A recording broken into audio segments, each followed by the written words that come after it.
杨紫多次被对手艺人欺骗。目前的行动依赖于团队，但还一遍又一遍地评估同谋。杨紫是知名媒体90后艺人，凭借《亲爱的真爱》和《甜蜜蜜如冰》一举成名，有无穷无尽的影视资源进入您的入口，质量同样不平衡。毫无疑问，杨紫应该寻找优质资产来发挥。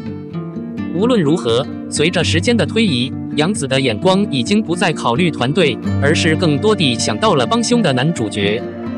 杨紫被请教了，迟钝道：“靠对方的艺人不沟通是非常理智的。一般情况下，男主的决定牵扯到秀场。无论如何，在这个阶段，杨紫同样会参与其中，并拥有特定的话语权。其实很直白，当男主杨紫想象有一场赌局，或者可能是一场破房子的赌局时，他不会决定去配合。解释非常简单，杨紫在会议中同样经历了会议。他说，以前演戏的时候是看组长，看内容，现阶段还是靠对手的艺人。一个不可否认的问题是他无法沟通，这是杨紫最诚恳的一句话。在这个阶段，媒体机构中有广泛的专家，不知道是哪位艺人干了什么会被淘汰出圈。此外，他很古怪，很像李易峰，屏幕画面一般肯定正面，但没想到私底下有这么多笔记本电脑。因此，更重要的是做一个明确的基础检查，以防止这场赌博。确保一遍又一遍地评估男艺人，并考虑所有可以想到的。真正的结果是，一旦对手艺人发生可怕的事情，整个节目将被推迟。已经拍摄了相当长的时间的影视作品无法定期交流，甚至不给他们交流的机会。有人可能会说，一条鱼熬出了一锅令人不快的鱼。杨紫如何成为冠军？之前杨紫被同仁骗过多次，还是很无能为力的。杨紫多次被合作艺人欺骗，几部影视剧消失，有的竟然是烂作品。尽管杨紫的影视作品不难引爆，但奈何的帮凶艺人却是靠不住的。截至目前，杨紫有2部轰动一时的烂作品，一个是与邓伦合作的《香蜜沉沉烬如霜》，这是杨紫在老乐团领域的经纪人姓名。杨紫同样也尝试了这个节目，但万万没想到却失去了代表作的礼物，相当于青云志帮助李易峰。这就是杨紫出标记欢瑞世纪的剧集功能，传播影响同样巨大，现阶段也变成了一部烂作品，一部被世人唾弃的影视剧。鉴于同伙的艺人，杨紫一下子就输了2个挡风板，真是依恋 QR。最大的不幸是与吴某凡合作的《绿发家之旅》。剧集结束后，这部剧直接受到冲击，不期待典型的传播。杨紫原本对这部剧的意义非凡，没想到会这样收场。主要是自己努力拍的戏没有来，实在不适应。遗憾的是，杨紫的运气不是很好。原因是吕扣子改版了，会找不同的艺人顶替吴某凡。2020年录制的节目已经推迟了2年多。重拍男主角部分需要很长时间的投入，而且会是一场旷日持久的战斗。更何况你越耽误，到家就会过时，无论如何都没有表面。然而杨紫却无能为力，实在是毫无防备。02肖战被疯狂地装满了瓜，外壳加分条，网友反应亮眼。我不能说你有没有听过这样的一句话：一个正派的人应该表达有益的东西，表达有益的东西的人并不一定是伟大的人。直到最近，小新对这句话有了深刻的领悟。天气越来越冷，看来游乐设施已经进入病毒寒冬期了。有无休止的点亮小表格和大量信息概要，各式各样的流言蜚语泛滥，却没有一个巨大的瓜或让它被人知道。由于网友的见解不足，肖战已经背负了15个瓜。内导微博，真心不要骗我。一脸欣慰，肖战全场第1，连内语丙主也不例外。半到10月，在这个特别微妙的月份，和谐与宁静是肖战粉丝的主要目标。尽管如此，树需要安静，但微风不会停止。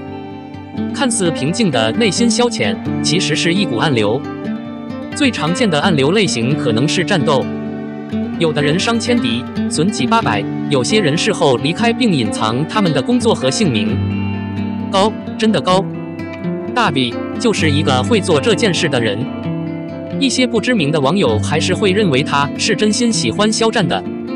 真相是残酷的，一时以晚奈爱的谣言找到了补救办法。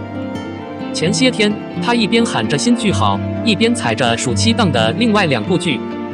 踩到其他艺人之后，他们又夸赞肖战，然后被踩到的艺人的粉丝会疯狂骂肖战。这种手法可谓是巧夺天工，皮肤一般不会很快脱落。不过，不只是他，这么多营销号都是一样的。每次骂别的艺人时，都会发一些小张的夸奖，或者捆绑起来，给自己的心灵加点咖喱。一些很无辜的网友也会跑来夸人，没有无缘无故的踩人招呼，只有1001个的利益交织。事实是，我真的不想看到与其他艺术家有任何牵连，但如果总是有人在我面前，我就忍不住了。也许这是一个溺水的人总是四处乱窜的例子。现在肖战的状态很好，轻松完成了自己的戏份，几乎吃光了所有的红利，而且还没有在暑假期间被捆绑，这是我们一直在等待的情况。所以不要上当，不要上当，不要做工具人，我们一起逃吧。毕竟生活贵，垃圾批不值得。03，杨紫的青簪行要开播了，男主人选成谜，没人愿意接这个烫手山芋。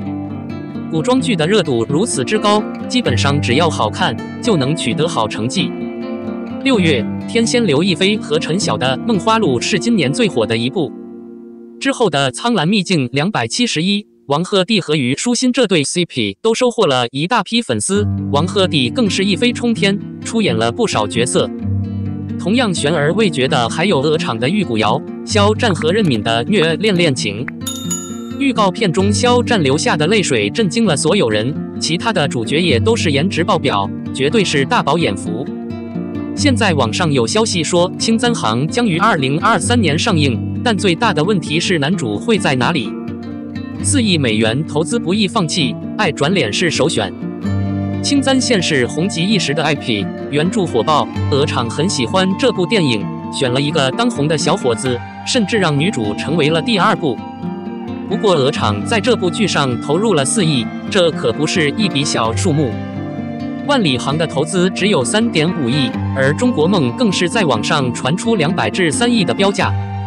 青簪是一部不需要任何特效的古装剧，4亿美元的投资让鹅厂不得不这样做。那样的话，肯定要换掉原来的男主。网上有很多建议，但最靠谱的有2个。第一个是人工智能的伪装，很多人多年来都见过。自从演员赵某事件以来，牵扯出多部大剧。刘亦菲的《南阴斋》首季从未上映，而《风声》的男主角赵依旧是一张尴尬的侧脸，而《光辉岁月》则是将黄志忠的脸贴在赵的脸上，而且因为是别人的五官，所以黄的表情不是很自然，很多观众都觉得他的演技下降了。爱的伪装已经走了很长一段路，但它并不完美，因为没有人能将自己的动作表达得淋漓尽致，所以很多时候感觉有点僵硬。如果是韩星辉中的男二万塞洛西亚的父亲被当成这样的替身，还不一定一眼就能认出来。这是旅发家中最难的部分。男主和女主的比例是50%，再加上他一次次上火热的座位，让人很难忘记他的长相，换一张脸也太奇怪了。既然如此，那也得靠方法2了。不过那也得靠女主帮忙，杨紫会不会帮忙就是另外一回事了。千方百计躲避，男主最后会是谁？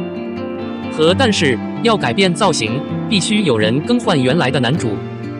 绿发家走大概会在2023年上映，但男主到底是谁还没有定论。如果是杨幂这样出名的演员，肯定会觉得这个角色很倒霉，但对于一个新人来说，他们仍然担心收回成本，因为他们必须投入更多的资金才能让这部剧再次上映，而且到时候不管是谁都很难。网上有很多人跟他跑过，最有名的就是林东欣，他的颜值、演技、颜值都很一般，对他来说是双赢。不过林书豪的《请叫我警司》大获成功，他与赵丽颖的新片《与风同行》一切顺利，不太可能再有替身。张冰瑜在《悉达多》和《三生石生桃花》中的角色也很多，而且张冰瑜的角色也很好，能演男主应该没问题。就连陈飞宇这个意外长相的男主，也成为了当红男主。但浩一行一出，就老老实实的走上了现代偶像剧的路，出现的几率微乎其微。三人都对此事发表了自己的看法，这件事变得越来越混乱，但网友们才是发表意见的人。最受关注的是张兰艺，她主演了《觉醒时代》，和杨紫合作过《长相似》。她长相得体，很符合李树白的优雅，但作为替身，她可能会反感。也有一些粉丝希望杨紫跟肖战和程毅这样的强组合 ，CP 粉已经很强大了。最重要的是，两人都是好演员，即使不能100%的融入角色，也可以通过感情来塑造人物，不用再培养 CP 感了。但是关系他们之间是微乎其微的。不过大部分影迷都觉得男主的戏可以完全去掉，毕竟这个剧本来是女主的方向，之前的男主太过分了，所以才改了剧本。这一次还是让杨紫来做主吧。这部剧能火到现在最重要的原因，除了女主杨紫，就是这个剧本太给力了。不少粉丝认为，不管谁来当主角，只要剧情不崩盘，肯定会火。可惜剧组做出了错误的决定，才酿成这样的悲剧。